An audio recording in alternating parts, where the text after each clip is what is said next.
Hey everybody, I'm back again, and today I wanted to talk about inpatient rehab. So, this video is for those of you who have just recently had a stroke and are um, possibly about to head to an inpatient rehab facility, or if you're already at an inpatient rehab facility. Because what I want to touch on today are just some tips and some, recommendations to help you get the most out of your inpatient rehab stay. Okay.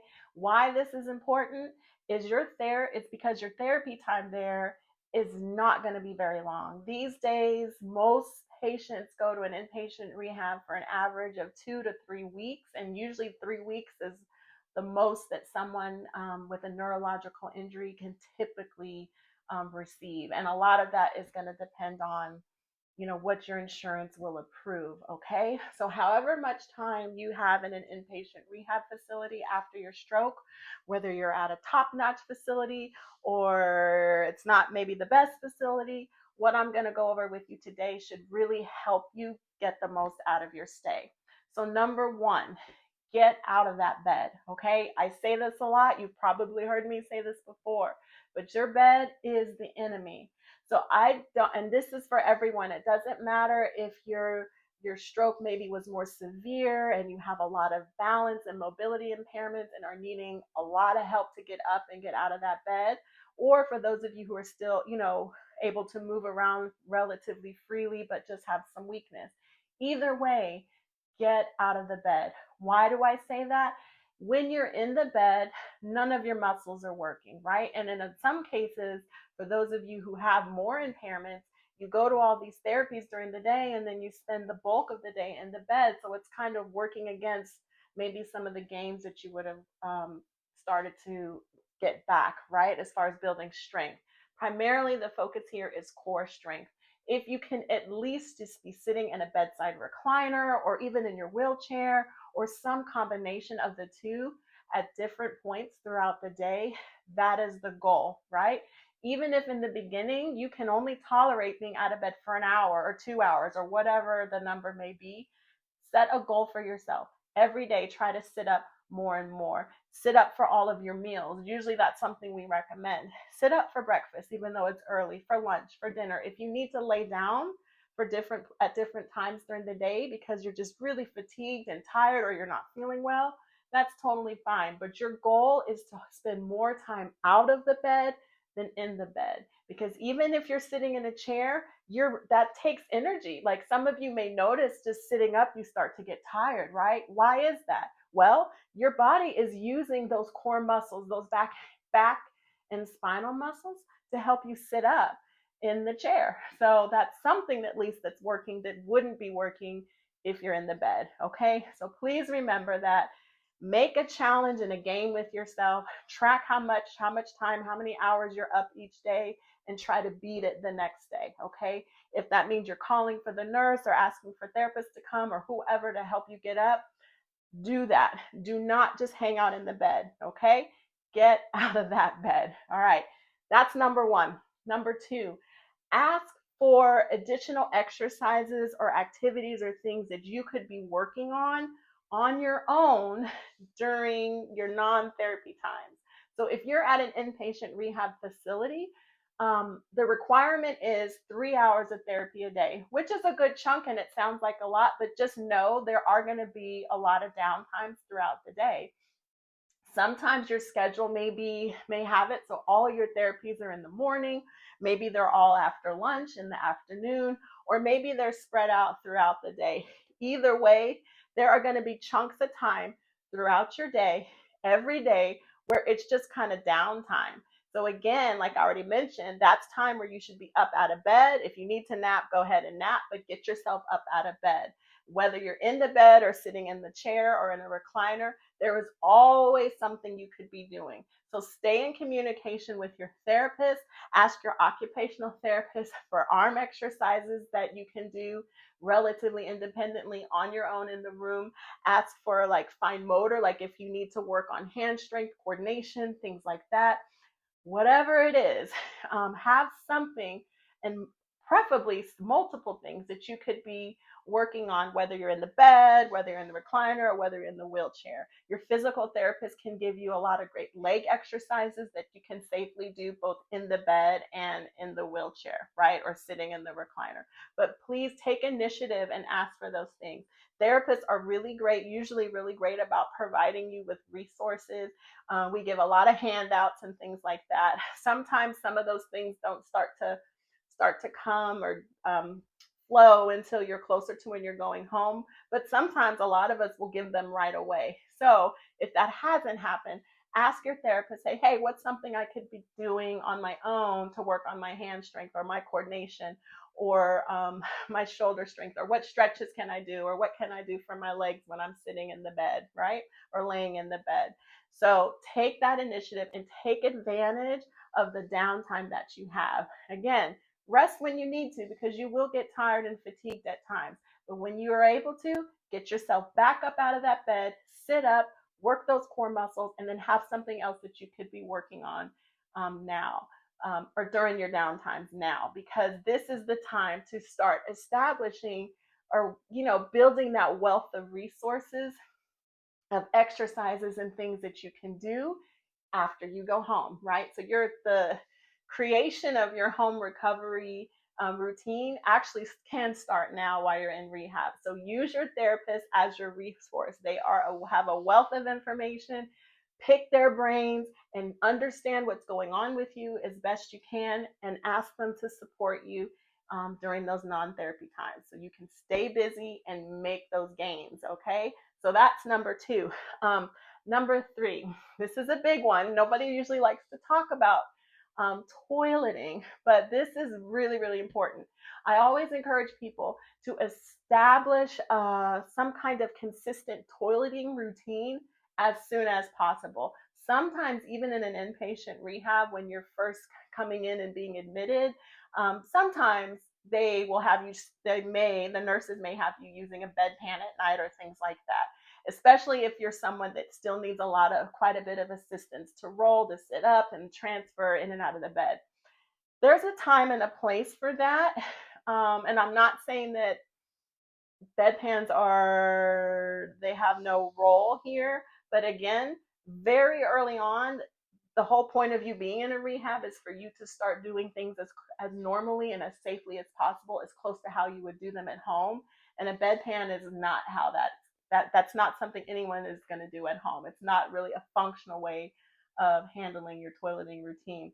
So regardless of what level you're at, if you're someone that is needing assistance to handle toileting from the bed level, right? Even if that means in the very beginning they have you using a bedpan, whatever you're able to participate in at that point, if you can assist with the hygiene, like getting yourself cleaned up, ask them to hand you the cleansing cloths and whatever, and get to whatever areas you can reach, with helping them with clothing management, getting the clothing up and down, managing the brief. I don't want you to be or fall into a mindset of your rehab and your recovery from the stroke being a passive process where you're kind of hanging back. Because again, regardless of what level of capability you have, there is some aspect of your care that you can engage and you can participate in, and I'm really encouraging you to do that. So at the bare bones basic level, if you're doing bed level toileting, assist your nurses and caregivers with certain aspects of that care, of that process, if you can.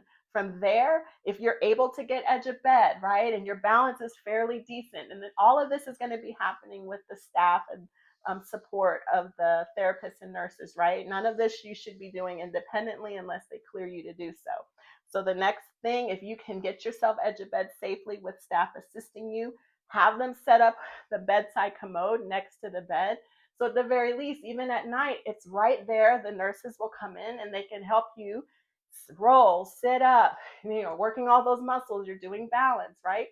Transferring from the bed to the commode, sitting up on the commode, managing the aspects of toileting, right? The hygiene and the clothing and all of that, because these are all aspects of your day-to-day life that you will need to participate in at home, right? So the sooner you can get into the routine of doing whatever you can, regardless of what level you're at, the better for you in the long run. And actually also the more your body is going to be challenged and have opportunities to build strength and improve your mobility. Okay, I hope that makes sense, right?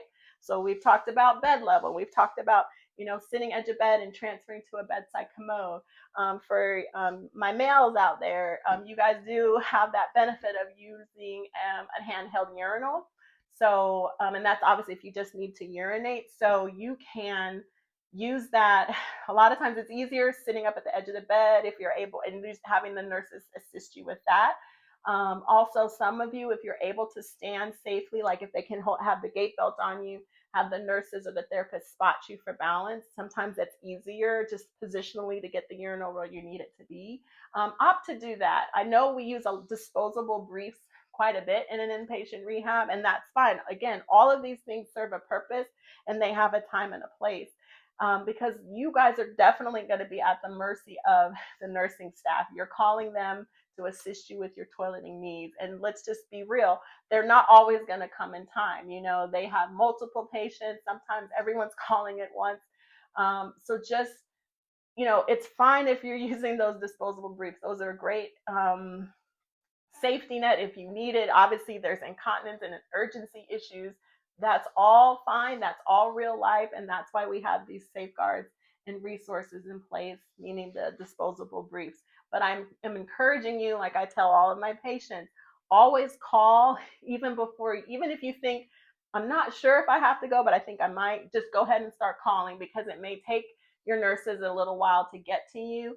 And even if it's a false alarm, that's fine. It's always better that's what you would do at home. If you think you get up, you go, right? So it's just different in the hospital, meaning you're relying on other people to help you. But I'm still encouraging you to request that assistance and make that just your routine. That's how you handle it. If you need to go, you call, you get help if you need it, and you guys kind of handle it from there. Okay.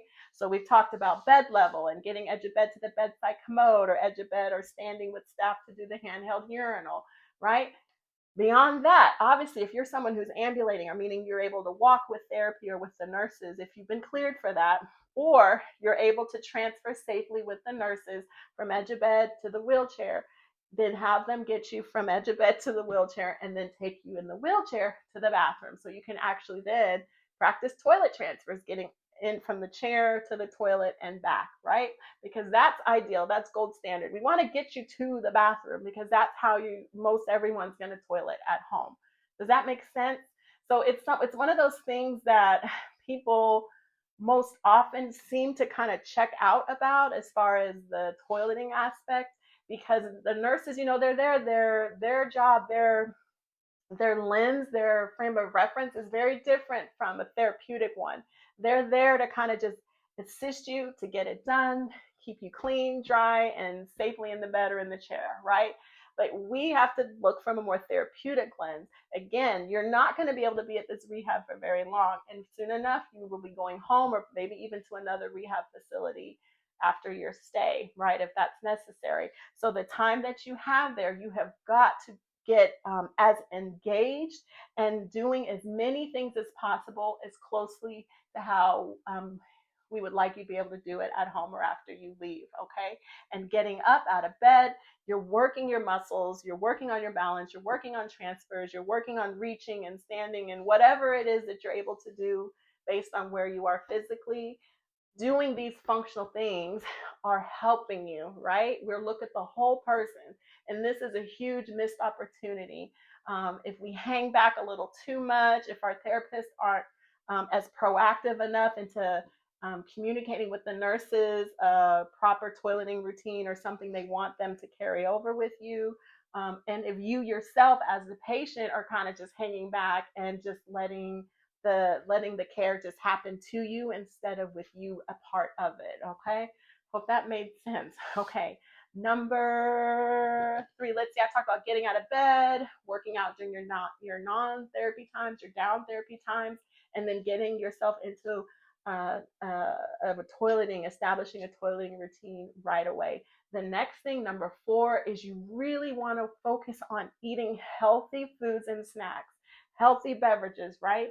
Yes, you're in a hospital and you're in a facility, and they're bringing you meals 3 times a day, and they're providing snacks. But we all know, again, I'm just keeping it real here, hospital food, even if you're at a nicer facility, is still hospital food. So the quality, the nutritional value, a lot of times of what you're getting may not be the best.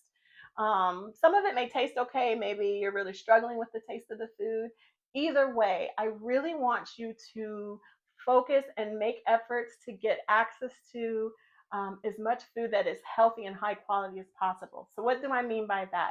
If you're able to, if you have some family or friends or anyone who's kind of been going to your house and bringing things, bringing you fresh clothes and things like that, ask them to bring you some fresh fruit. Ask them to bring you, if there's certain snacks or protein shakes or things like that, that you know are a little bit higher quality, that you can either keep in your room unrefrigerated or check with the staff at the facility. I know the facility where I work, the inpatient rehab where I work, they keep a full size fridge on the unit that is just for patient food.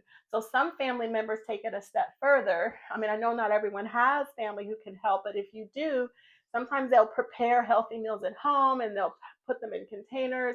We label them and they can have them in the refrigerator as needed. So if you get something on your hospital meal tray that's really off-putting, you don't want it, and even the substitutions that they allow you to make, you're just not feeling it, you can ask the staff to grab something that your family or your friends brought and left in the other fridge. Okay, so that applies to snacks as well as certain drinks and beverages that you would like to have. Just make sure that whatever your family is bringing in, it needs to be cleared and it needs to fit whatever current dietary restrictions they may have you on. So if you're on a cardiac low salt, low sugar type of diet, low sodium. If you're on a modified diet from the speech therapist, is recommended that you have, maybe if you're on a pureed diet, that's a big one, or minced and moist or chopped or whatever that they are providing, it needs to fit whatever those recommendations are. I do not, and I do see this, someone's on a puree diet and your family's bringing you a Big Mac from McDonald's, that's not going to fly. So don't do that, but just know that you have those options. Try to work with your team and make sure that you're getting food in you that is not only high quality, but you don't mind eating, because your body needs fuel. Your body is in major repair mode after a stroke. There's so much your body is just kind of doing behind the scenes and underneath the surface to heal and recover and repair. And the best thing you could do, in addition to all the hard work you're doing with your therapy and your exercises, is to give your body the tools and the fuel it needs to not only perform, but to repair and recover it to the best of its ability. Okay. Number 4, that was number 4. So the very last one, this is probably the biggest one, but they're all important. The last one I'm going to share with you today is just communicate with your team. When you are in an inpatient rehab, everything should be a collaboration. So you not only have your therapist, you could have physical therapy, occupational therapy, speech therapy.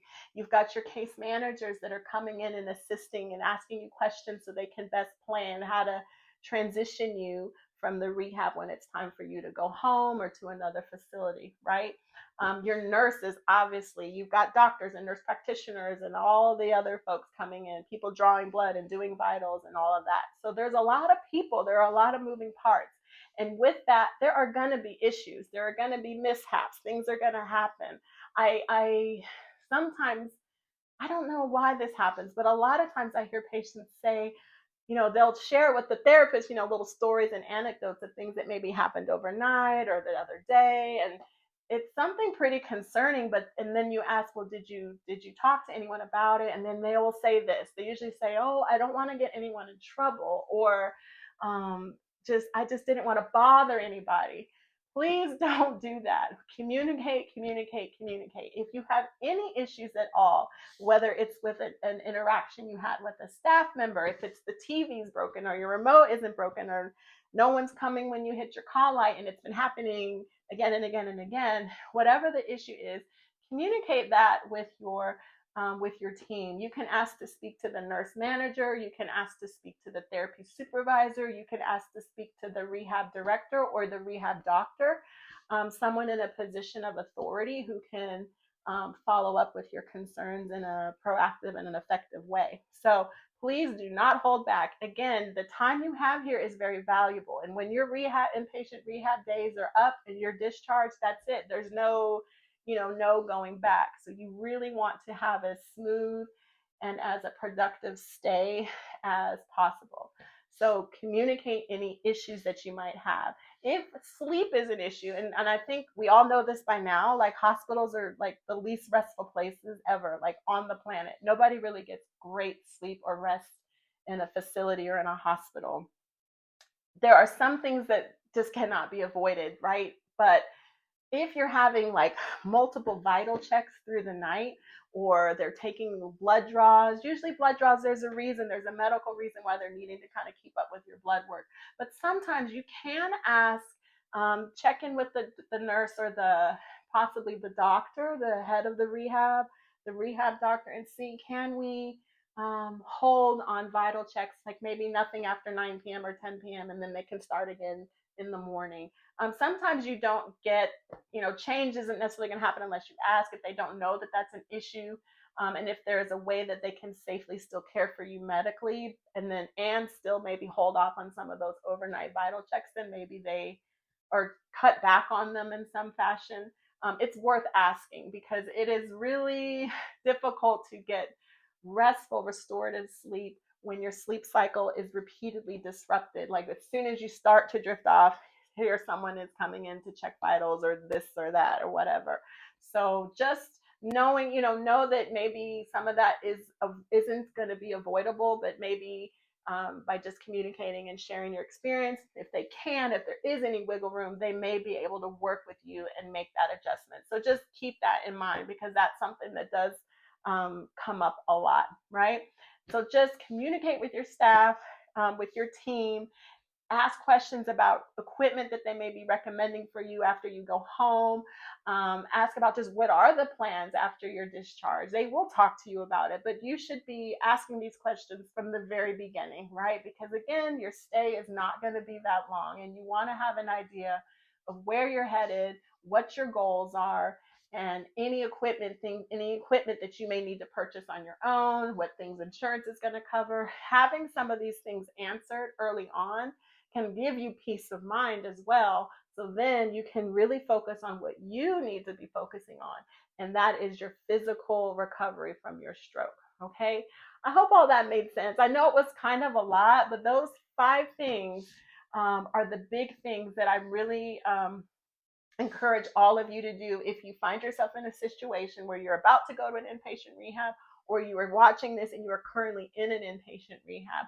Put these tactics in place, and I guarantee you will have a much more effective and productive and hopefully enjoyable stay, despite everything else that's going on from the stroke. Okay, I hope this was helpful. As always, that's my only goal and intention with these videos. So if you have any questions or concerns about a specific situation that you're currently going through, just shoot me a message or leave me a comment and let me know. And if there's any way I can help, I will. All right, I'll see y'all next time. If you found this video helpful, don't forget to subscribe for more DIY videos to help you along the way in your stroke recovery. Struggling at home? Have a question? Leave me a comment. I'm here to help.